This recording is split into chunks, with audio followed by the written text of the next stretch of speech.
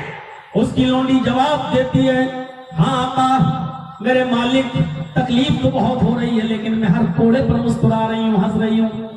کہ وہی تو میں جاننا چاہتا ہوں، میں تو تجھے تکلیف دینے ہی کے لیے کوڑے مار رہا ہوں، لیکن تو ہر کوڑے پر مسکرا کر رہی ہے، تکلیف کیوں تجھے ہو رہی ہے، اور تو خود اس بات کا اقرار بھی کر رہی ہے۔ وہ لونڈی کہتی ہے کہ آج میں اس لیے ہنس رہی ہوں کہ میں یہ دیکھنا چاہ رہی ہوں کہ تو مجھے مار رہا ہے، تیرے اس بستر پر میں تھوڑی دیر کے لیے لیٹ گئی،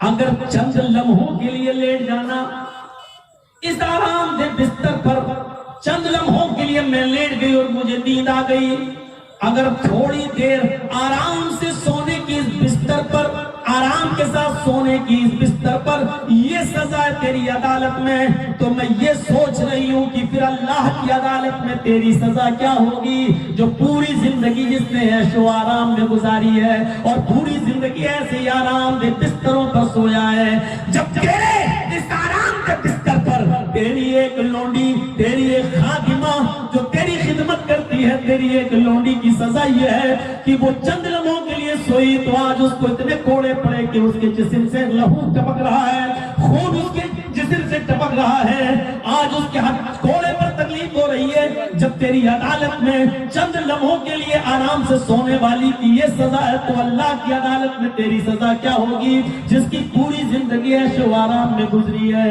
اتنا کہنا تھا کہ اس حمید الدین نے اپنا کوڑا زمین کے اوپر پھینکا، آنکھوں سے آنسو آئے، حکمرانی سے خلافت سے استعفا دیا اور اسی دن سے واعظ و دعوت و تبلیغ میں لگ گیا، اور پھر پوری زندگی اس نے فقیروں کی طرح زندگی گزاری، گمنام ہو گیا، پتہ نہیں چلتا تھا کہ یہ بادشاہ ہے کون ہے، وہ گمنامی کی زندگی گزارتا رہا۔ ایسے ہی اس نے پوری زندگی دعوت و تبلیغ میں گزار دی، لوگوں کو واعظ و نصیحت میں گزار دی، اور مسجد کے قریب ایک جھونپڑی میں رہنا شروع کر دیا، فجر کی نماز جماعت کے ساتھ پڑھنے لگا، تہجد گزار بن گیا، لوگوں کو اٹھتے بیٹھتے چلتے پھرتے نصیحتیں کرنے لگا، یہاں تک کہ پھر اسی غمنامی کی زندگی میں اس حمید الدین کا انتقال ہو گیا۔ میرے بھائیوں، ایک لونڈی کا ایک معمولی جملے نے اس کی زندگی بدل دی، اس نے خلافت چھوڑ دی۔ میرے بھائیوں، زمانے کے حکمراں کیسے عبرت اور موعظت کو کیسے برداشت کرتے تھے، اپنی لونڈی کی زبان سے جملہ سنا، انہوں نے حکومت چھوڑ دی۔ آج یہ مثالیں ہم بھی سنتے ہیں لیکن ہمارے اوپر جو تک نہیں رکھتا، آج یہ ساری مثالیں ہمارے سامنے بھی آتی ہیں لیکن ہمیں احساس نہیں ہوتا ہے۔ آج تھوڑی دیر کے لیے یہاں جلسہ سنیں گے اور اس کے بعد جب یہاں سے جائیں گے تو ابھی ہم پھر پرانی لے پر، پھر پرانی لہر پر ہم چلنا شروع کر دیں گے، اور ایسا لگتا ہے جیسے انجوائمنٹ کے لیے آئے ہیں، تلذذ کے لیے آئے ہیں، لذت حاصل کرنے کے لیے آئے ہیں، اور پھر یہاں سے جانے کے بعد کل چائے کی ہوٹلوں پہ بیٹھ کے مولویوں کو نمبر دیے جائیں گے کہ پہلے نمبر پہ کس کی تقریر، دوسرے نمبر پہ کون اچھا بولا، تیسرے نمبر پہ کون اچھا بولا۔ یہ پہلی جلسہ ہے کہ یونیورسٹی وہ یونیورسٹی ہے جہاں پڑھے لکھے عالموں کو جاہل عوام نمبر دیتی ہے، یہ ان کے مقدر کے فیصلے کرتی ہے، اچھی بری تقریروں کے فیصلے اور اس کا نمبر اور ریزلٹ یہ جاہل عوام تیار کرتی ہے۔